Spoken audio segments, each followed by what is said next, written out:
I think I'm going to love it here.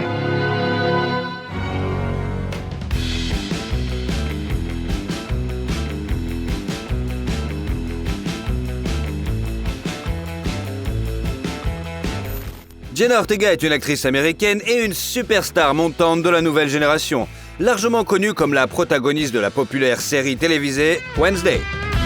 Elle est littéralement fait exploser les médias sociaux avec une incroyable danse gothique, gagnant le cœur de dizaines de millions de followers en une nuit. Cette vidéo est dédiée à cette fille talentueuse et intrépide dont le nom est sur toutes les lèvres.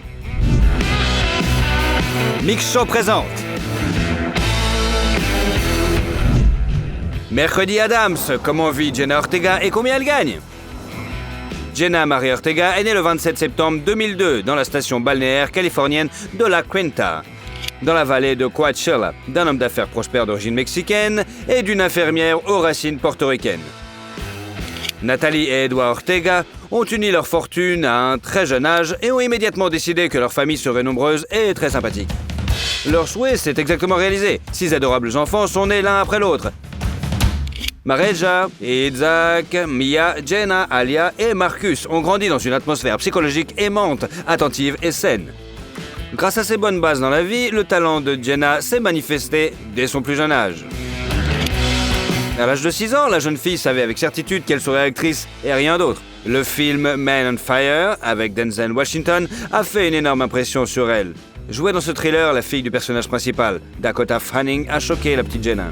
Sa mère, à son tour, a très attentive à cette impulsion et a enregistré une vidéo avec sa fille, qu'elle a ensuite postée sur Facebook. La nouvelle de l'apparition de la petite artistique s'est répandue jusqu'à son agent de casting, qui a immédiatement contacté les Ortega. Cependant, l'expert ne leur a pas promis la une, leur proposant de jouer la vedette dans une publicité. C'est ainsi que, parlant de manière décontractée de l'importance de l'hygiène buccale, Jenna est apparue pour la première fois sur les écrans dans une publicité pour le dentifrice Colgate. Elle est également apparue dans des publicités télévisées pour McDonald's et Burger King. Après 2 ans d'audition, elle a enfin commencé à recevoir les premières offres pour des rôles au cinéma et à la télévision. Jenna a fait ses débuts dans les épisodes de Rob, avec Rob Schneider, de Crimson New York, et dans le film aussi The Days of Your Lives.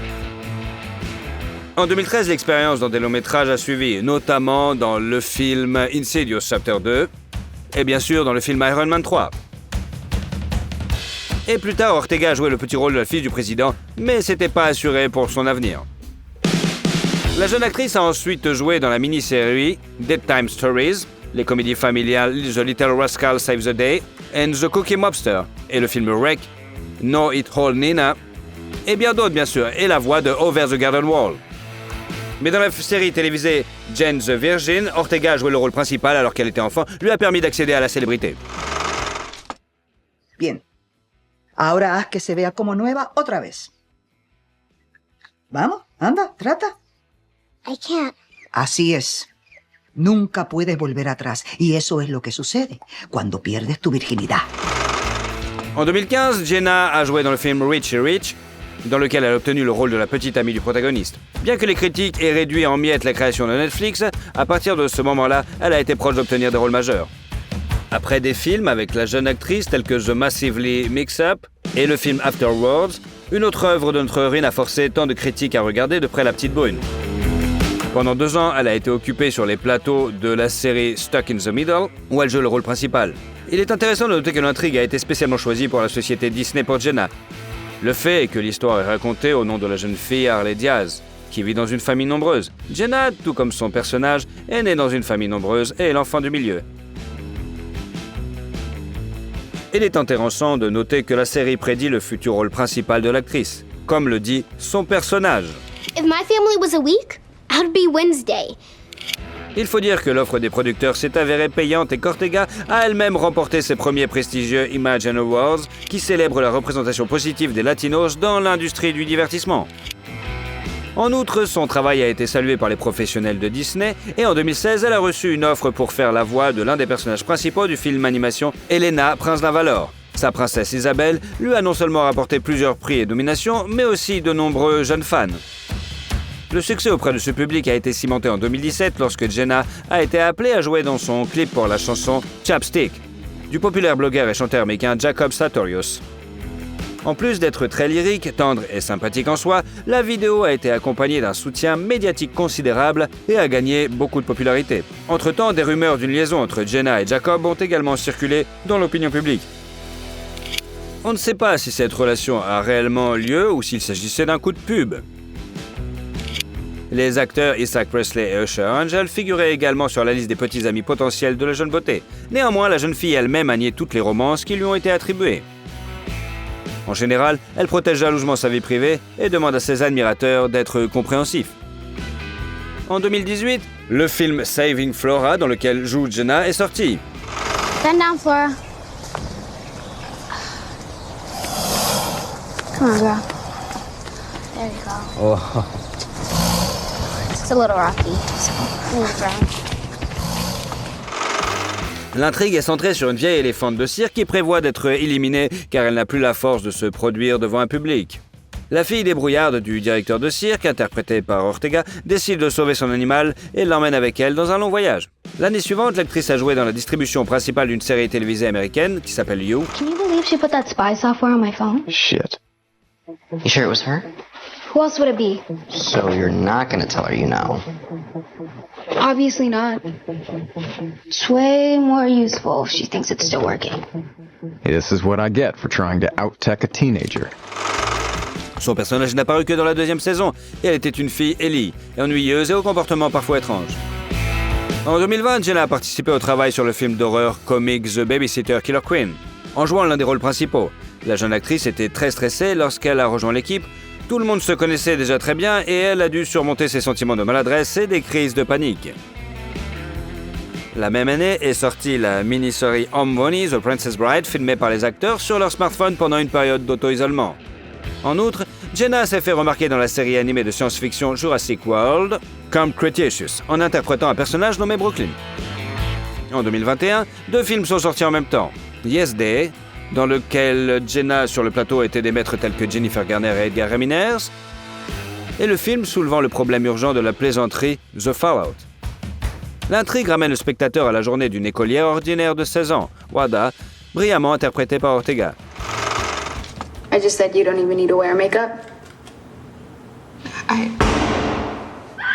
What was that? Was that a gun? La jeune fille parvient à se cacher dans les toilettes alors qu'une fusillade a lieu dans les locaux de l'école. Elle ne peut qu'entendre tout ce qui se passe. Mais la réalisatrice novice Megan Park réussit non seulement à tourner un drame sur un sujet sensible, mais aussi à montrer le côté psychologique de la tragédie. Le crime lui-même occupe relativement peu de temps à l'écran, tandis que les questions ouvertes de comment un enfant fait face à l'horreur qu'il a vécue sont au premier plan. Le film fait penser que le sujet du syndrome post-traumatique n'est pas pleinement exploré dans la société. Les réalisateurs mettent magistralement en avant l'horreur que le monde ne s'arrête pourtant pas après un stress colossal. Les victimes doivent se relever et aller de l'avant. Quant à Jenna, le tournage n'a pas seulement montré qu'elle était une actrice dramatique sérieuse, mais il a également mis en évidence qu'elle était une personne aux sentiments délicats. Le fait est qu'elle a elle-même vécu des expériences similaires dans sa vie. Selon elle, elle était confrontée à cette menace lorsqu'elle était au collège. À l'époque, les enfants étaient assis en classe avec leurs professeurs et en état de choc. Nous pouvons demander qu'une chose. Est-ce que cela arrive vraiment? Les amateurs de sensations fortes en début de 2022 ont pu apprécier non seulement le retour du légendaire Scream 5, mais aussi l'excellente performance d'Ortega dans le film. Bonus question, Tara. Please stop! Do you think I made it inside your house before you could rearm? Elle a remporté le prix des MTV Movie et TV Awards pour la meilleure frayeur dans le cadre. Les slashers de qualité ont manifestement manqué au public, ce qui s'est traduit par d'excellentes performances au box-office. Avec un budget de film de 24 millions de dollars dans le monde entier, elle réussit à 140 millions. À cet égard, les cinéastes ont immédiatement annoncé le lancement de la 6e partie de l'horreur. La sortie est prévue pour le printemps 2023. Jenna Ortega y apparaîtra à nouveau dans le rôle de la lycéenne Tara Carpenter et continuera à échapper au glaçant Ghostface. Cette fois, le film se déplacera à Warrensburg, à New York, ce qui devrait ajouter beaucoup de dynamique et de couleur à l'histoire. Jenna est si convaincante dans ce genre de rôle qu'un autre film d'horreur la mettant en scène est sorti en mars 2022. Le film américo-canadien X, dans lequel l'actrice a joué un rôle majeur, a été bien accueilli par la critique et le public, gagnant son pool de fans, bien que le succès apparent n'ait pas été suffisant pour faire une suite. Un autre film d'horreur avec l'actrice est sorti en juillet. Il s'appellera American Carnage. Du maître du genre Diogo Alivis est révélé une intrigue non banale dans laquelle des personnages âgés, apparemment inoffensifs, deviennent des monstres. Hey, she were into girls, I'd try to hit that too. Oh, yeah? Then again, maybe I could change your mind about that. Oh, relax, bro. I'm not gonna stand in your way. En novembre 2022, la sensationnelle est apparue sous la forme du nouveau projet de Tim Burton, Mercredi. Since you've abandoned me here, I've been hunted, haunted, and the target of an attempted murder. Ah, Nevermore, I love you so. La première saison de la série a connu le démarrage le plus réussi de l'histoire des émissions anglophones de Netflix, avec 341,2 millions d'heures de visionnage au cours de sa première semaine. Le rôle de Mercredi de la famille Addams n'est pas venu facilement à Jenna. Tim a passé en revue des centaines de candidates pour le rôle et n'a approuvé l'actrice qu'après qu'elle ait pu montrer son grand talent d'actrice. Cela s'est d'ailleurs passé à distance puisque l'actrice était en tournage en Nouvelle-Zélande et lors de l'audition en ligne, la jeune fille s'est présentée à l'image de ce qu'elle était en train de filmer avec une énorme coupure, de la sueur glycénérisée sur le visage et du sang de le scène dans les cheveux. Il était très important pour les réalisateurs que l'actrice principale ressemble aux actrices de films muets, qu'elle soit capable d'exprimer des émotions fortes avec ses seuls yeux. Sur le plateau, il exigeait de la jeune fille qu'elle se comporte comme un mannequin et harcelait les maquilleurs qui alignaient presque sans règle les tresses parfaites de l'héroïne. Parfois, il s'emportait si les cheveux n'étaient pas assez plats à son avis et prenait alors le peigne pour l'amener lui-même à l'idéal. Mais Ortega n'était pas non plus une mauviette. Elle entrait son crâne dans les disputes avec le maestro pour le rôle et même Catherine Zeta-Jones, qui jouait Morticia Addams, a été frappée par l'assurance et le courage de la jeune actrice. Jenna a refusé d'utiliser des doublures et pour le rôle a appris à faire de l'escrime, à tirer une flèche et à jouer du violoncelle. Elle a également inventé l'éthique de son personnage, le regard fixe et la danse dans le 4e épisode. L'actrice l'a mise en scène elle-même, le résultat est comparable à un effet de bombe. L'ensemble des mouvements bizarres, couplés au jeu de borgne, a fait de cette scène un phénomène culte instantané. La chanson que le jeune Adam entonne s'appelle Go Go Muck et est interprétée par le groupe de rock The Cramps. Les téléchargements de ce titre ont augmenté de 8000% après la sortie du film sur la plateforme musicale populaire Shazam. La chanson Bloody Mary de Lady Gaga a également contribué à la frénésie, les utilisateurs de TikTok postant leur propre version de la danse. Début décembre, l'interprète elle-même a rejoint la tendance virale en réalisant une vidéo dans l'esprit du film. Jenna elle-même a également récolté une moisson importante de sa danse légendaire. Littéralement, en 10 jours, le nombre de ses followers sur Instagram a grimpé de 10 millions. Et début décembre, ce chiffre dépassait les 20 millions. Et Jenna ne compte pas s'arrêter là. En 2023 sortira la comédie mélodramatique Miller's Girl, dans laquelle Jenna a joué avec Martin Freeman, ainsi que le film Finest Kind, qui a donné à la jeune fille l'occasion de travailler avec un professionnel aussi consommé que Tommy Lee Jones. Une fois encore, il s'agira d'un thriller. Un simple coup d'œil à la filmographie de l'actrice suffit à conclure qu'elle a un amour particulier pour ce genre sombre. Jenna admet elle-même qu'elle est attirée par le monde sombre des thrillers et des films d'horreur. Elle explique par le fait qu'elle attire les choses et des événements répugnants qui, en y regardant de plus près, s'avèrent ne pas l'être. Le tournage de films d'horreur sanglants l'a également aidé à sortir de son état de chaton agité. Elle a un jour révélé à la presse son petit secret. Enfant, elle avait l'habitude de disséquer les animaux morts qu'elle trouvait dans le jardin de sa maison. Jenna vit toujours dans la même maison à ce jour et n'a pas encore sa propre villa au bord de l'océan, ou son penthouse à la mode à New York. Mais tout est encore à venir, car maintenant sur le compte de la jeune fille a accumulé 3 millions de dollars, et compte tenu de l'énorme battage médiatique qui a accompagné la sortie de Mercredi, peut s'attendre à ce que les frais de base de l'étoile montante se précipitent vers le haut très bientôt.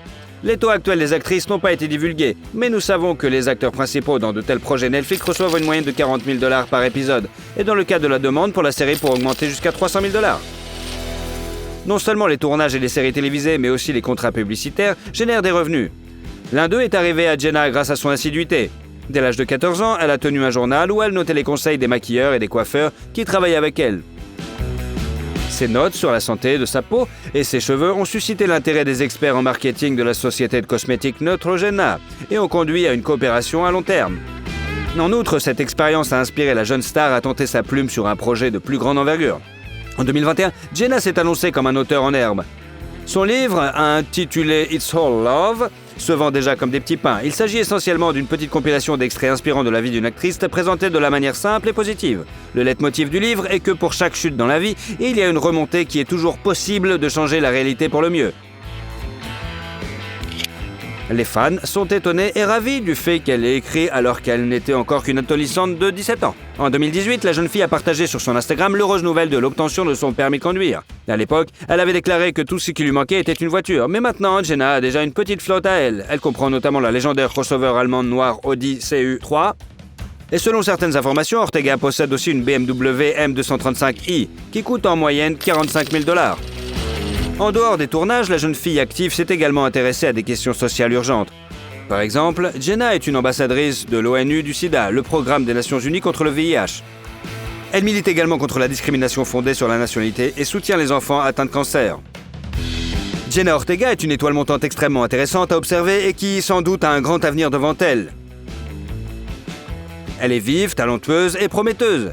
Cependant, en raison de l'ascension fulgurante de sa carrière, la jeune fille a été privée de son enfance habituelle et des farces de l'école. Jenna regrette maintenant beaucoup qu'il n'y ait pas eu de bal de fin d'année ou de turbulences de l'adolescence dans sa vie. C'est le prix à payer pour la popularité et le succès. Mais cela lui donne aussi l'espoir de canaliser son énergie et ses émotions non dépensées dans la créativité. Petite fille, Jenna rêvait de devenir la première femme présidente ou astronaute. Peut-être l'un de ses rêves deviendra-t-il bientôt réalité, mais dans un film. Et vous, avez-vous déjà vu le film Mercredi? I think you could have held on the last image a little bit longer. That's what I was thinking. Comment vit Jet Li et combien il gagne? Jet Li, de son vrai nom Li Lianji, est né le 26 avril 1963 dans la capitale chinoise, Pékin, qui est le 5e et le plus jeune enfant de la famille. Quand le garçon avait 2 ans, son père est mort et sa mère a dû élever les enfants toute seule. Enfant, Li avait un tempérament calme et un comportement exemplaire. La mère ne permettait pas à son plus jeune fils de nager, de faire du vélo ou de tout ce qui pouvait théoriquement causer des blessures. Et Li l'a écouté et n'a même pas essayé de la tromper. Le futur acteur est entré à l'école dès l'âge de 8 ans et avait 1 an de plus que ses camarades de classe. Les enseignants aimaient le garçon car il était honnête et humble. Il a même été autorisé à participer à l'exercice physique quotidien. Le petit Lianji s'est levé devant tous les élèves et a décompté le rythme d'un air sérieux. L'été suivant, sa première année d'école, il a été envoyé avec ses camarades de classe dans un camp sportif à Pékin. Étant un élève assidu, il a suivi avec assiduité les instructions de l'entraîneur. Ce qui l'a étonné, Li est le seul de ses pairs à qui son entraîneur a proposé de poursuivre l'entraînement même après la pause estivale. Le garçon a donc commencé à pratiquer non seulement les techniques physiques de Wushu, mais aussi les pratiques spirituelles de cet art martial. L'entraîneur avait de grands espoirs pour son élève et a même aidé sa famille pauvre à se nourrir afin que le jeune corps de Li puisse se développer pleinement. À l'âge de 9 ans, Lianji se préparait à sa première compétition hors de Pékin et se réjouissait de voyager en train. Sa mère, en revanche, était terrifiée à l'idée que son enfant soit si loin de chez elle. Li était presque obligé de rester, mais il ne pouvait plus se retirer. Lors de cette performance, le garçon a été reconnu comme le meilleur et lorsqu'il est entré chez lui, il a été dispensé de sa scolarité normale et transféré dans une école de sport. À cette époque, les coupures de courant étaient fréquentes à Pékin. Mais il n'y avait pour le dissuader rien pour s'entraîner. Au cours de l'une de ces séances, dans le noir, Li s'est blessé à la jambe mais n'a pas osé en parler à qui que ce soit. Avec une jambe enflée, il s'est entraîné avec les autres pendant 2 jours jusqu'à ce que l'on découvre qu'il s'agissait d'une fracture. Mais même à ce moment-là, le garçon n'a pas été libéré de la classe. Pendant que l'os guérissait, il s'est entraîné à donner des coups de poing avec ses mains. En 1974, à l'âge de 11 ans, Li se rend aux États-Unis avec l'équipe nationale chinoise. Là, le jeune athlète réalise de brillantes performances et est repéré par le président des États-Unis, Richard Nixon. Nixon a été tellement inspiré par l'entraînement au combat de Li qu'il lui a demandé en plaisantant de devenir son garde du corps lorsque Jet serait grand. Mais celui-ci a répondu à un conte de fées. « Je ne veux pas protéger une seule personne, je protégerai des millions de compatriotes !» Mais malgré sa rencontre avec le président des États-Unis, Li considère que le principal réussite de son voyage historique est le changement de ses perspectives et de son attitude envers le peuple américain. Le garçon a compris que les gens ordinaires aux États-Unis sont amicaux et ne veulent pas faire de mal au peuple chinois. Li n'a pas oublié sa mère aux États-Unis. Il lui a acheté une montre suisse avec l'argent de poche qu'il a reçu là-bas. De retour dans son pays, le jeune sportif a continué à participer à des événements sportifs et à conquérir de nouveaux sommets. Concourant contre des athlètes qui avaient 20, 30 ans de plus que lui, le garçon de 12 ans a souvent dû faire contre tous les grands. Au cours des 4 années suivantes, Li a parcouru la moitié du monde avec d'autres athlètes chinois, pour faire des démonstrations de mouvements de wushu. Lee a cherché à populariser le wushu dans tous les pays, et il a réussi. Entre 1975 et 1979, il est devenu 5 fois champion de Chine de wushu. Ses prouesses athlétiques l'ont aidé à développer son talent d'acteur. Un jour, Zhang Qingyang, un réalisateur de films, l'a repéré lors d'une compétition. Il a été inspiré par l'idée de transformer le combattant en un second Bruce Lee. C'était Bruce Lee qui était l'idole de Li Lianjie quand il était enfant. Son premier long métrage est Shaolin Temple, qui raconte l'histoire d'un orphelin élevé dans un monastère par des moines Shaolin. Le film est sorti en 1982 et a connu un succès retentissant. Les réalisateurs n'ont pas hésité à faire une suite en 1984. Shaolin Temple 2, Children of Shaolin. Et en 1985, le troisième et dernier volet, Shaolin Temple 3, Shaolin Martial Art, est sorti. Il était en fait surnommé Jet, après son rôle dans la trilogie Shaolin. Pendant le tournage des films sur Shaolin, l'acteur en herbe a eu conflit avec le réalisateur. Après quoi, Jet a décidé de tourner et de jouer dans ses films de manière indépendante. Mais n'ayant jamais vécu cela auparavant, Jet Li a dû faire face à une série de revers. Sa première et dernière œuvre en tant que réalisateur, Born to Defend, sortie en 1986, échoue lamentablement au box-office. De plus, l'acteur s'est blessé au dos pendant le tournage. En plus, sa tentative d'obtenir la citoyenneté américaine a échoué plusieurs fois. L'acteur a commencé à accorder plus d'attention à sa vie personnelle et a fondé une famille. En 1987, Jet a épousé l'athlète Wang Qiang, qui était membre de l'équipe de Wushu de Pékin, et a également joué avec lui dans le film Shaolin Temple. Ils se sont mariés et ont 2 filles, Si et Tammy, mais ont divorcé 3 ans plus tard. En 1989, il a sorti le film d'action Dragon Battle, et en 1991, le monde a vu un autre grand film avec Jet Li, dont il était une fois en Chine, qui a été suivi de 2 suites dans les 2 années suivantes. En ce qui concerne les premiers films avec Jet Li, il convient de mentionner des films tels que The Master, La légende de Fu Hsin Q, La légende 2, Griffe d'acier, Serviteur du mal, Légende du dragon rouge, Agent secret, Roi de l'aventure, Black Mask, Aventure américaine, Hitman, ainsi que Les 2 guerriers et Bodyguard from Beijing. Le film d'action Fist of Legend, qui est apparu à l'écran en 1994, peut être considéré comme remake de Fist of Fury avec Bruce Lee.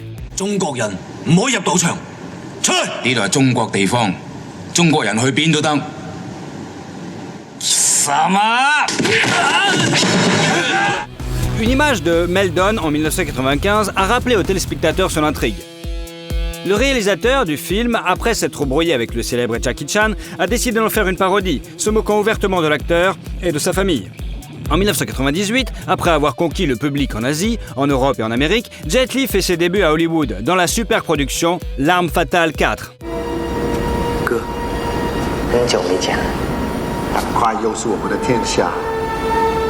Son rôle a d'abord été proposé à Jackie Chan, mais il a refusé car il ne voulait pas jouer un héros négatif. Quant à Jet, c'était son premier rôle de grand méchant. En 1999, Lee se marie pour la 2e fois. Sa bien-aimée, l'actrice de Hong Kong Nina Li-Chi, qui est plus âgée que son mari de 2 ans.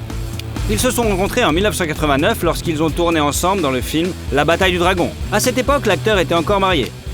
Lee et Nina se sont rencontrés pendant longtemps et n'ont légalisé leur relation que 10 ans plus tard. Jet Li est assuré que Nina est son âme sœur et une personne qui le comprend comme personne d'autre. Le couple a 2 filles, Jane et Jada. 2 ans après son brillant travail dans L'Arme Fatale 4, l'acteur a joué dans le film d'action mélodramatique Roméo doit mourir. These guys found you up here. You're gonna have some serious problems, so I suggest you go out the window. No. I like it this way. All right, it's your funeral. Le film a été payant au box-office et Lee a reçu un cachet de 2,4 millions de dollars. Un autre attrait important de Jet est son amour et son attention sans fin pour sa famille. Afin d'être aux côtés de sa femme dans les derniers mois de sa grossesse, il a refusé le rôle dans le film Baiser mortel du dragon. En dehors de ce film, l'acteur a refusé de jouer dans The Matrix. Lee a dit que la raison était une bataille de droits d'auteur. Il ne voulait pas que les droits sur les enregistrements soient entièrement transférés au créateur du film, afin qu'il puisse les posséder en tant que propriété intellectuelle. En jouant dans le film Confrontation en 2001, l'acteur a pu gagner 7,5 millions de dollars, bien que le rôle principal du film ait été initialement attribué à Dwayne Johnson. I am Eula. I'm nobody's bitch. You are mine. C'était la première fois que Jet et Jason Statham jouaient l'un contre l'autre dans un film. La même année, l'acteur a joué un rôle dans Le baiser du dragon, qui lui a rapporté $5 millions.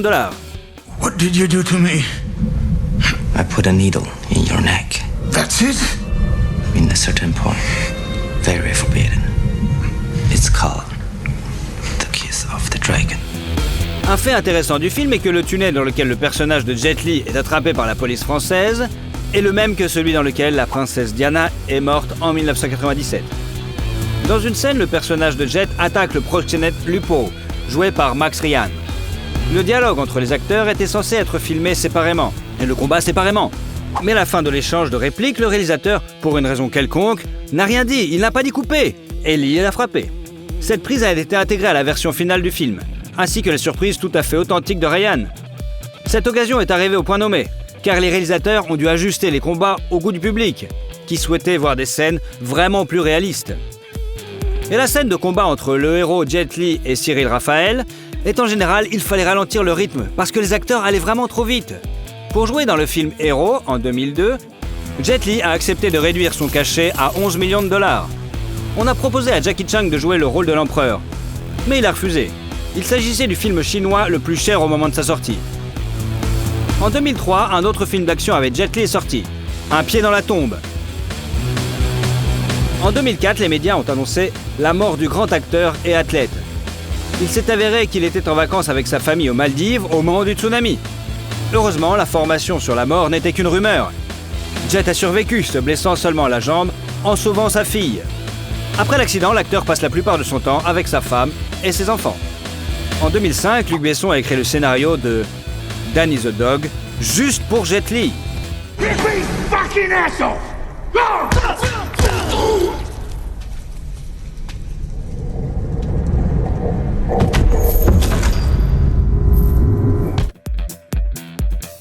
Le film comporte non seulement la plus longue scène de combat de la carrière de Lee, mais aussi la plus violente.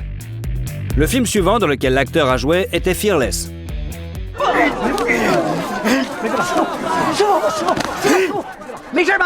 Major!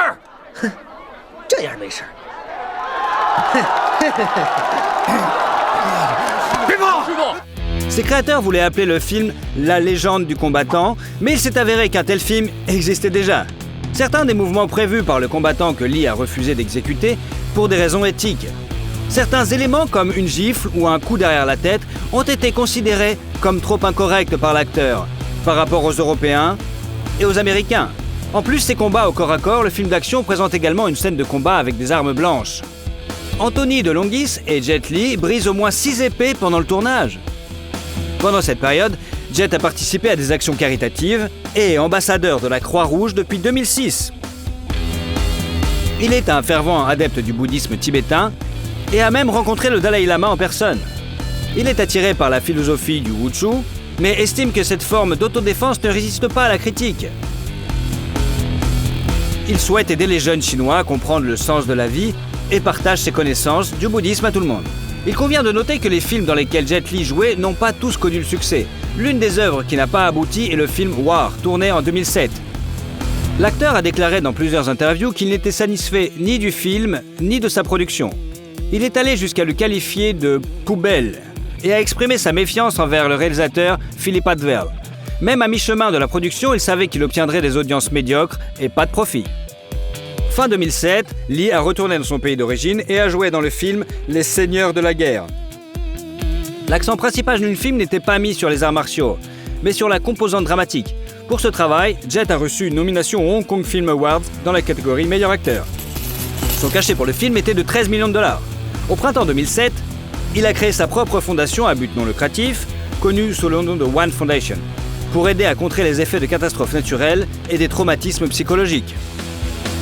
En 2008, Lee a fait sa première apparition à l'écran avec le vétéran des arts martiaux Jackie Chan, dans le film d'action-aventure de Rob Minkoff, Le Royaume Interdit.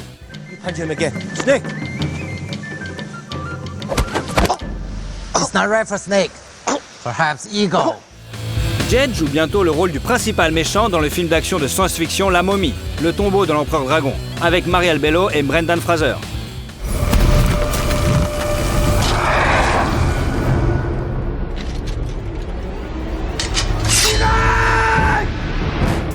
Après une longue période de travail aux États-Unis, l'acteur a pu obtenir la nationalité américaine. Mais il y a renoncé, ainsi qu'à la nationalité chinoise. En 2009, en faveur de la nationalité singapourienne. Jet a choisi ce pays en raison de la qualité du système éducatif dont ont besoin ces deux jeunes filles. C'est également cette année-là que Lee joue dans le drame de guerre The Founding of a Republic de la Chine et qu'il lance son propre programme de remise en forme appelé Wuji, qui se compose d'éléments de wushu, de yoga et de pilates. Adidas a rapidement lancé une ligne de vêtements pour le programme ornée des initiales JL. Le retour de Jet dans l'industrie cinématographique après un hiatus d'1 an s'est fait sur le plateau du film d'action Unstoppable. When I get hurt, the only is bigger. Because I'm smaller. When I travel, I need to go farther. I know, because you're smaller, right? Yes. Réunissant des stars tels que Sylvester Stallone, Jason Statham, Dolph Lundgren et Mickey Rourke. Entre 2012 et 2014, Lee a repris son rôle dans la suite de Unstable 2 et Unstable 3. En 2010, Jet Li est devenu le premier visage asiatique de la société de montres de luxe suisse Hublot. En 2011, avec l'entrepreneur chinois Jack Ma, fondateur d'Alibaba Group, il a fondé l'entreprise de style de vie Taiji Zen, dont la mission principale est la santé et le bonheur pour tous, à travers du tai chi. Les années suivantes sont marquées par des films mettant en vedette Jet Li, tels que Ocean Heaven, Dragon Gate, Le Sorcier et Le Serpent Blanc, Badge of Fury, League of Gods et Guardian of Martial. Le dernier film, et espérons pas le dernier, dans lequel Jet Li a joué est Mulan, sorti en 2020, dans lequel il joue le rôle de l'empereur. Hua Mulan, the people owe you a debt of thanks. I owe you my life. Depuis 2016, l'acteur entretient activement une page Instagram personnelle, en postant des photos de lui. Une photo de l'acteur Jet Li a fait le tour des réseaux sociaux. Il a l'air tellement mal au point que ses fans s'inquiètent vraiment.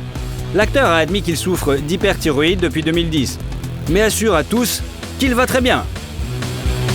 Malgré une santé déclinante, l'acteur ne prévoit pas de quitter l'industrie cinématographique et continue de jouer dans différents projets. Il a commencé sa décision. Si je pars maintenant, je me retrouverai plus tard dans un fauteuil roulant. Si je ne pars pas, je serai dedans, mais il sera incrusté d'un diamant. Pendant son temps libre, Jet joue au badminton et au tennis de table. Fait du vélo, lit et médite. Notre superstar Jet Li a gagné en 2017 pas moins de 59 millions de dollars. À son anniversaire, il partage les photos de lui avec toute sa famille. Maintenant, le capital personnel de l'acteur est de 250 millions de dollars, le plus élevé parmi les stars du cinéma chinois. Dans la maison de la femme de Jet, Nina, à Shanghai, se trouve un immense manoir de l'acteur valant 200 millions de yuan, environ 30 millions de dollars américains. L'acteur l'a acheté en 2008, apparemment comme dot pour l'une de ses filles. Mais il n'y a même pas emménagé. La maison est depuis tombée en ruine et a même été transformée en auberge pour les agents de sécurité.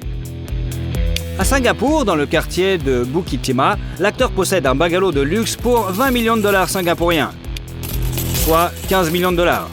L'acteur est également connu pour posséder des biens immobiliers à Los Angeles et y réside lorsqu'il est en visite aux États-Unis. Jet Li n'est pas un grand amateur de voitures. Ses voitures connues sont la BMW 745 Li et la Spyker C8 Spider. Bien que l'acteur réside à Singapour, renonçant à sa nationalité chinoise, il reste l'acteur préféré de ses compatriotes.